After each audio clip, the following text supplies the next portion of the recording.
Off late, we are getting a lot of messages from our option analytics subscribers that, they are not able to access the option analytics data. So I'm sorry about this confusion. So first off, right, so we changed the menu settings recently, okay? So earlier, right, if you look at our option analytic website, right, so we have two set of menu bars, one at the top and another one on the sides. So this is for easy usage, okay? So for this purpose, right, so we have, given the menu bar on the side as well. But what happened was like, if we have the menu bar on the side, some of the charts, right?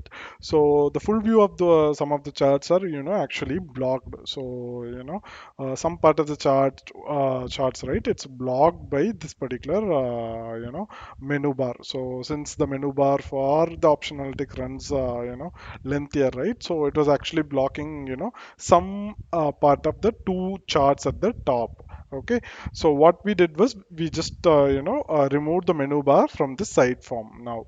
Okay, so because of this, a lot of people are getting confused that they're not able to access the option analytics data, which is not right. Okay, so you can still access the option analytics data from this particular menu bar. Okay, so we have a menu bar at the top, right? So you can just use this menu bar, and you can go to whatever chart that you want. So it's very simple, but a lot of people are getting confused, and I'm continue to get messages. So that's why I created this video. So if you look at here, right, if this menu bar runs all the way down, right, it blocks the view of first two charts. Okay, in this case this may not be significant because you already have whatever data you need, it's right here. So this won't block much of the data for these two charts. But if you go to the weekly chart, right, so if you go to the weekly chart, these charts are critical. So for these two charts, that is the first two charts here, this side view will get actually blocked because of this menu bar setting.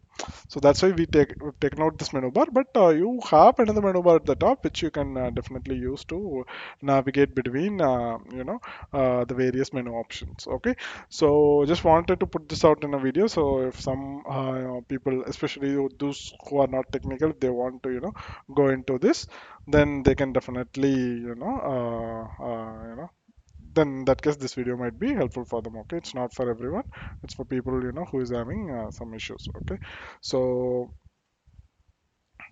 yeah, so nothing has changed in option analytics. It's just that the menu bar options have changed. Okay, so if you have any queries on this, just let me know. Okay, all right, thanks for watching. Bye.